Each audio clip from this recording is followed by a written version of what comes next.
അകലങ്ങൾ അറിയാതെ ഇനിയെന്നും തുണയായി തരണങ്ങൾ വഴി നീളും ഇനി നേരം അരികത്തായി ശ്രുതി ചേരും മൃദുഗീതം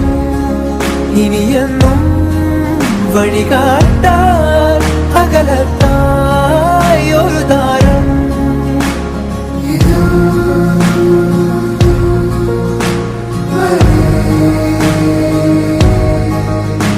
സ്വരം